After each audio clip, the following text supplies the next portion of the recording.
परीक्षा होनी है। योगी आदित्यनाथ ने पूरे 5 साल जहां सबसे ज्यादा बुलडोजर चलाया, उसी मुख्तार अंसारी के गढ़ में 7 मार्च को मतदान होना है। अपनी हर रैली में योगी आदित्यनाथ बुलडोजर का जिक्र करना नहीं भूलते हैं। योगी की चुनौती रैलियों में लोग बुलडोजर का खिलौना सिर पर बांधकर घूमते नजर आए। मऊ से मुख्तार अंसारी का बेटा अब्बास पहली बार चुनाव मैदान में है। उसके बयानों से पहले चलते चुनाव आयोग ने उसके प्रचार करने पर बैन भी लगा रखा है।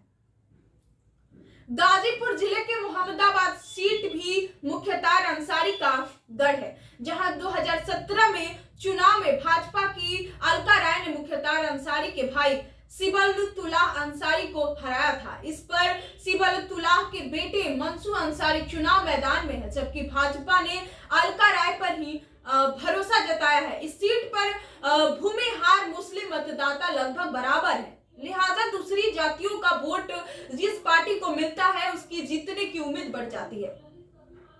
प्रधानमंत्री नरेंद्र मोदी का संसदीय क्षेत्र होने की वजह से बनारस पर भी सबकी निगाहें टिकी है, क्योंकि 7वें चरण में यहाँ भी मतदान होना है। प्रधानमंत्री होने के बाद भी मोदी यहाँ के विधानसभा चुनाव के चलते 3 दिन बनारस में रहे। उनकी सरलता और अपने लोगों से जुड़ने की कला से ही बनारस के लोग उनके मुरीद हैं। एक कार्यक्रम में जब उन्होंने ठेठ बनारसी लहजे में कहा कि बनारस में सब गुरु केहू ना चेला, इस पर तालियों की शोर से ही साबित हो गया कि मोदी तो मुमकिन है। गलियों के शहर काशी इस बात की चर्चा की टिप्पणियों में है कि आपको बता दें कि 2017 में काशी की सभी 8 सीटों का कमल खिला था। अब पता करते हैं नेता ओम प्रकाश राजभर की जो अपनी हर रैली कहते हैं कि 2017 में भाजपा उनकी बदौलत चुनाव जीत पाई थी। अगर वो नहीं होते तो 300 का आंकड़ा भाजपा के लिए दूर की कौड़ी थी। राजभर ने इस बार अखिलेश यादव की